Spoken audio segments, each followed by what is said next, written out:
Hi everyone, welcome back to Mom Wester channel. And for the past 2 weeks, we realized that there was many Chinese companies that are listed in the US stock exchange.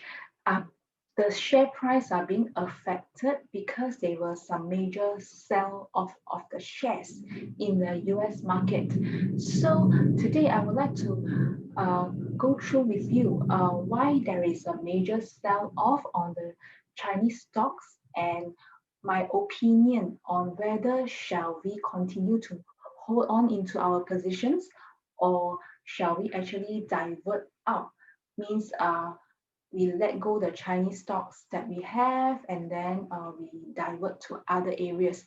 So today, without further ado, let me start sharing on today's session on my opinion on the Chinese companies that are listed in the US stock market. So before I start, I would like to make a disclaimer here. This is not a recommendation for you to buy or sell shares or add in or dispose of some of your position. This is mainly a video to show you my position that I'm holding and to share my investment journey through this channel. So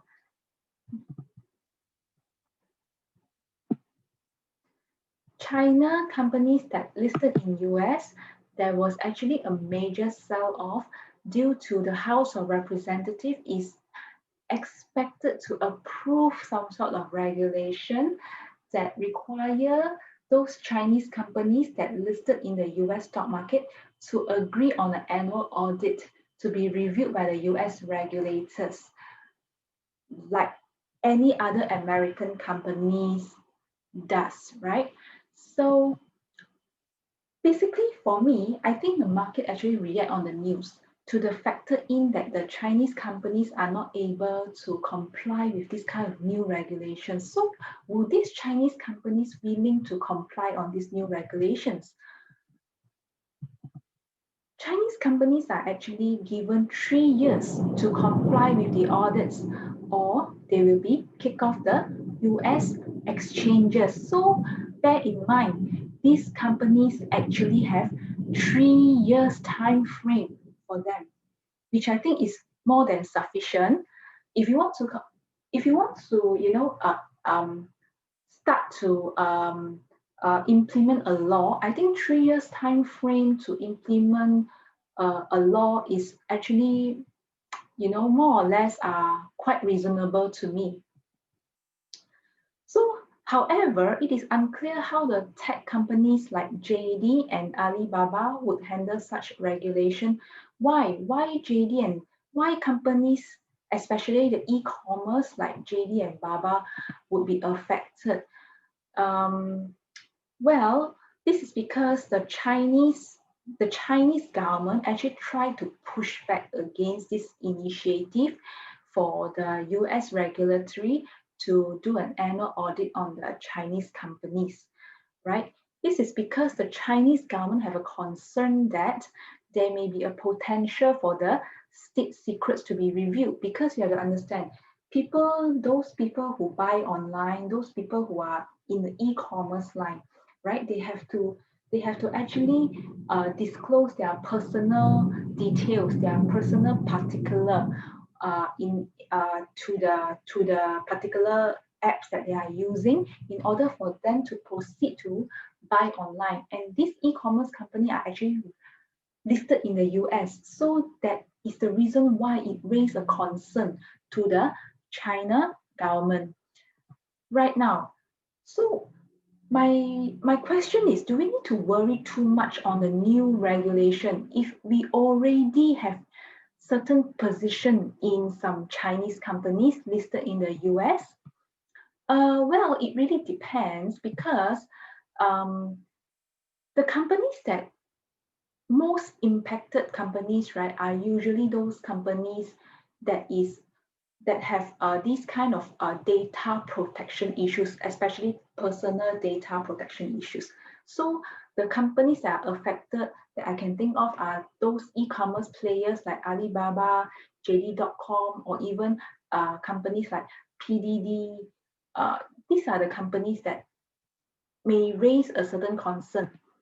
So if the negotiation can't get through, at least companies like Alibaba and JD, these two companies are actually dual listed, so they have listing in Hong Kong as well.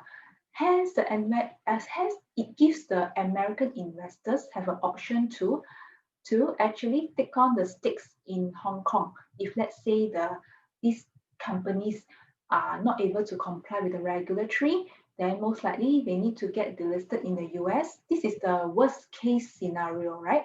They will get delisted in the US stock exchange, and then, however, the investors can still divert their portfolio to Hong Kong, right? Because Alibaba and JD actually listed in Hong Kong Stock Exchange as well. So, but how about companies that does not have dual listing in Hong Kong? So do we need to worry?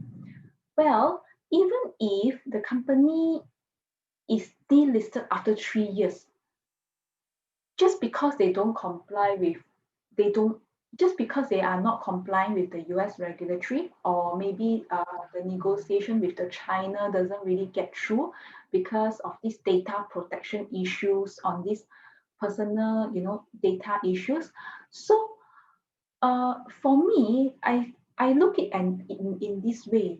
Delisting doesn't really mean that your share will turn into zero value, because no matter what, you are still a shareholder.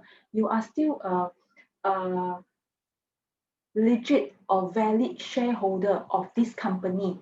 So your shares wouldn't get into zero value, because no matter what, the company remains its fair value. So, and also the last thing is, for me, the bill needs to be passed before it becomes a law. Until today, the bill has not passed. It's all under stages, right? These are all in a stages of negotiation. So the bill has not been passed yet. And under Biden's administration, many things can be changed, right? So this regulation actually are pre-Biden's administration, right? So during Biden's administration, things can be changed in the next 3 to 4 years, right? So to me, I personally don't really worry too much, because why? You see, journalists, they like to create topics to catch attention of the readers. This is their job, to create very attracted topics to attract the readers. And the reader starts to get panic, and then they start to sell off, right? And this creates opportunities to the fund the to the fund investors, right? To the institutional investors, because when the price actually adjusts, the institutional investors or other big whales can actually go and top up their positions, right? So yeah, to me, these are purely just sell on news. So for me, I personally have positions in Baba, in JD, and in Neo. So I personally have three different positions in the Chinese companies that are listed in the US. So for me, I will continue to hold on, because I personally have conviction in these three companies. That is the reason why I have long-term investment in these three companies. I have very long-term position in these three companies. So what I will do is, if these three companies that are already currently in my portfolio, and if the share price drop further, what I'm going to do is I'm going to add on my position. And well, lastly, come to the end of my topic. My advice is, always invest in great companies with very good track records, and always have risk management rules. Do not invest more than 5% of your investable capital to each stocks, right? And most importantly, whenever you choose a long-term investment, when I say long-term investment, means you must have conviction into that particular stocks. That's why you invest in the stocks. So conviction is the key to your investment, right? And well, lastly, remember to invest safely, and capital protection is very important. And that's all for my sharing today. And I hope you enjoy today's topic. And I hope that what I'm sharing with you really add value to you. And I hope to see you soon. Bye bye.